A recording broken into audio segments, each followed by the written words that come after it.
You're not Lois! I can hear you. I'm not deaf. I don't believe that's real sign language! Some Family Guy cameos are fun. Others are funny. But these are pitch black, self-roasting, scandal-tainted, and in some cases, eerily prophetic. Maybe we should get new roommates. Yeah, maybe we should. Robin Williams, Kevin Spacey, Betty White. They've all appeared on Family Guy, and what the show did with them was deeply weird. These are the darkest cameos Family Guy ever aired, and some will haunt your brain longer than Peter's high-pitched laugh. Robin Williams, viewer mail number 2. Season 10, episode 22. In viewer mail number 2, Peter wishes everyone in the world was Robin Williams. I wish everyone was Robin Williams! And because this is Family Guy, a bolt of lightning makes it real. Everyone, Lois, Stewie, even random people on the street, becomes Robin Williams. At first it's funny. The impressions, the manic energy, the non-stop stand-up routines. But then it spirals. Robin Williams takes over everything, every voice, every face, every moment of Peter's life. And he can't escape. It becomes a horror short, a mental breakdown. Shut up! And in one of the bleakest endings in Family Guy history, Peter tries to take his own life to make it stop. It's cartoon absurdity until it isn't. Because just 2 years after this episode aired, Robin Williams passed away. The scene, once just edgy, dark humor, suddenly hit way too close to reality. And Family Guy even re-aired the episode, the exact day his death was reported. Coincidence? Yes. Still unsettling? Absolutely. This wasn't just dark, it became eerily prophetic. Mel Gibson, North by North Quahog, Season 4, Episode 1. You know what's already weird? Mel Gibson being in Family Guy. You know what's darker? The version of him they gave us. In North by North Quahog, Peter and Lois stumble upon a secret. Mel Gibson is alive, well, and hiding in a fortress. Because he doesn't want anyone to know he's making a sequel to The Passion of the Christ. But not just any sequel. This time it's The Passion of the Christ 2. Crucify this? Yeah, it's Jesus with machine guns. I'll deal with them myself. So naturally, Mel Gibson tries to kill Peter and Lois to protect it. Like, literally murder them. And the weirdest part? The show doesn't exaggerate that much. This is post-Passion, post-Meltdown Mel. The one whose public image was already spiraling. Family Guy didn't parody Mel Gibson, they just unlocked him. He's violent, fanatical, genuinely terrifying. And he delivers it all with the voice of a man who might have actually written this episode in real life. It's hilarious, until it's just uncomfortably accurate. O.J. Simpson, The Juice is Loose. Season 7, Episode 9. So, Peter finds O.J. Simpson's old football glove. Hi, are you Peter Griffin? That's my name, don't put a knife in it. Nice to meet you. Come on, let's tee off. Because of course he does. And since it's Family Guy, that glove somehow lets him cash in a decades-old prize. A golf outing with the Juice himself. Enter O.J. Simpson, voiced by an impersonator portrayed as a charming, misunderstood ex-athlete just trying to move on. He's friendly, smiles a lot, helps old ladies cross the street, plays cards with Stewie, even bonds with Peter over their shared love of not being in jail. And everyone starts to believe maybe, just maybe, the guy isn't so bad. Except, you know, for the whole double homicide thing. But don't worry, Family Guy didn't forget. Because at the end of the episode, just when you think they're about to fully redeem OJ, he murders someone in broad daylight. No ambiguity, no satire, just stab. The crowd gasps. Peter says, "Oh yeah, that's the guy I remember." Oh, I guess he did do it. Credits roll. It's shock comedy at its sharpest. No pun intended. The real kicker? The entire episode gaslights the viewer into liking OJ just to pull the rug out at the last second.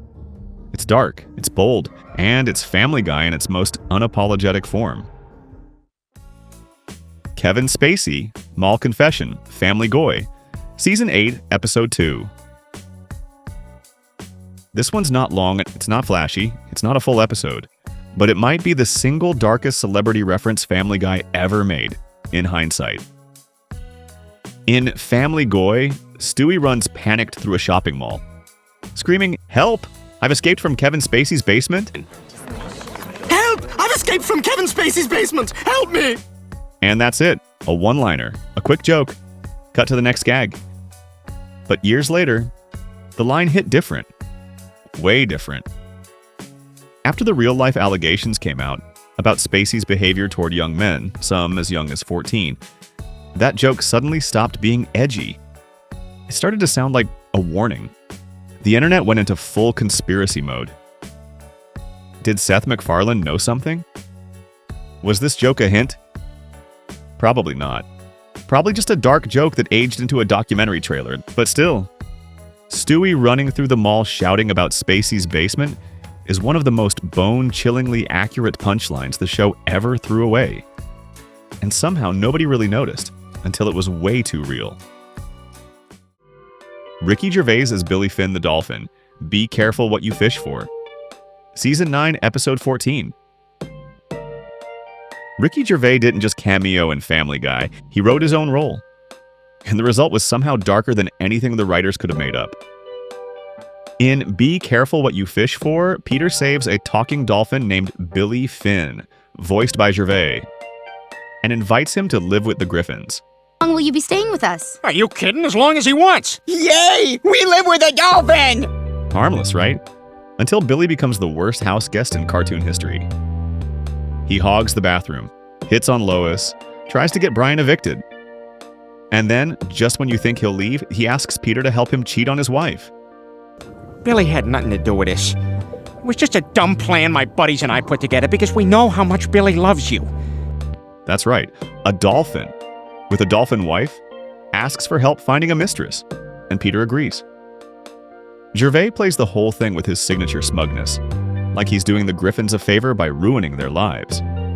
And when it finally backfires, Billy doesn't apologize. He just leaves.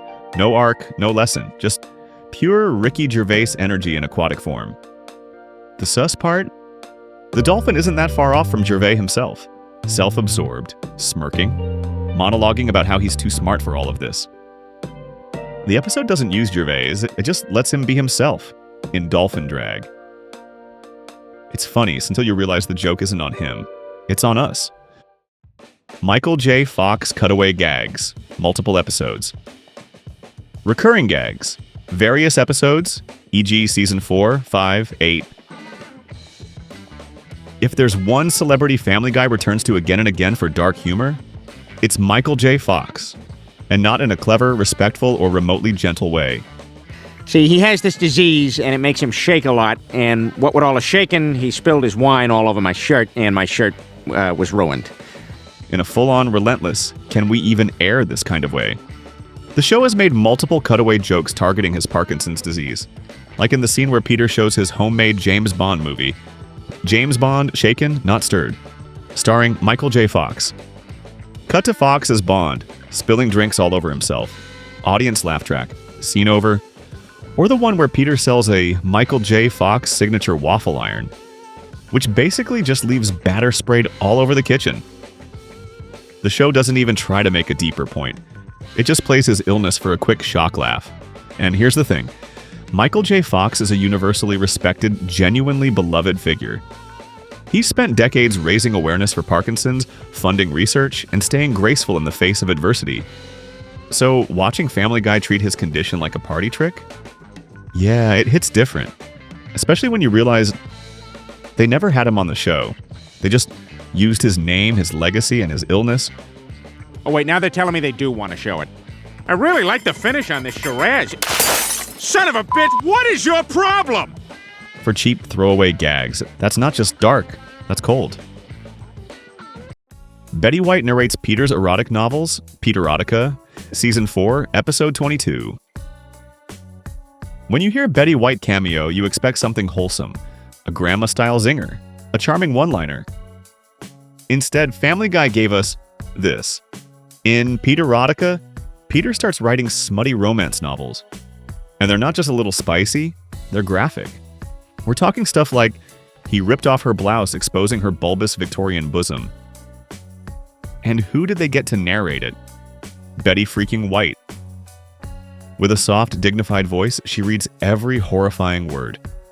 Hi, I'm Betty White. I just got a subpoena regarding an erotic... And somehow, that makes it so much worse. It's like watching your sweet old neighbor explain how handcuffs work at a book club. She keeps a straight face through all of it. The cheesy innuendos, the over-the-top metaphors, the deeply unholy visuals. And just when you think the joke's over, she keeps going. Betty White becomes the audiobook narrator of Peter's filthy brain. And the wildest part? She nails it. She doesn't crack. She doesn't flinch. She owns it. Which somehow makes it even more cursed. It's like casting Mr. Rogers in 50 Shades of Grey and calling it family entertainment. Betty White walked into Family Guy and left a trail of uncomfortable silence in living rooms everywhere. These weren't just cameos, they were cultural landmines. Guest stars became punchlines. Icons got roasted alive. And in some cases, the jokes knew too much. But if this is what Family Guy did to celebrities on camera, just imagine what's in the scripts they never aired.